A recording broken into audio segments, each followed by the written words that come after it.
Sa mahigit 1,000 elementary students sa bayan ng Doña Remedios, Trinidad sa Bulacan, 316 ang naitalang undernourished.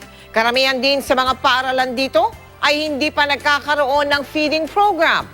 Kaya malaking tulong ang ating Feed a Child project para labanan ang malnutrisyon sa kanilang lugar, lalo na sa mga katutubong dumagat. Sa pagbubukas ng ating taunang Feed a Child project, ang 316 na mga bata mula sa 14 na eskwelahan sa bayan ng Doña Remedios, Trinidad, dito sa Bulacan, ang ating magiging beneficiaries. Ito'y malaking tulong para sa mga kabataan ng Doña Remedios, Trinidad sapagkat yung mga batang karamihan ay pumapasok ng kumakalaman sikmura.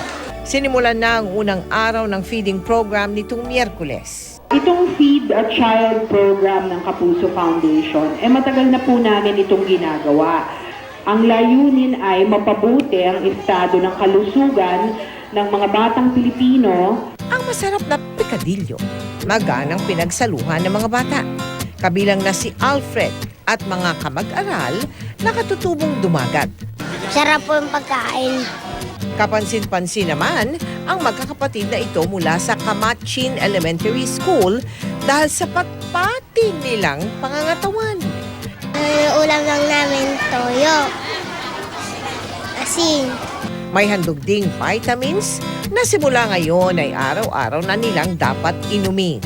Enjoy naman ang mga bata sa mga palaro na pinangunahan ng ating kapusong si Bea Benene. At para masubaybayan ang improvement ng kanilang pangangatawan, kinuhanan sila ng timbang at sukat ng kanilang taas. Ang mga mag-aaral na ating beneficiaries, tututukan natin sa loob ng 120 araw.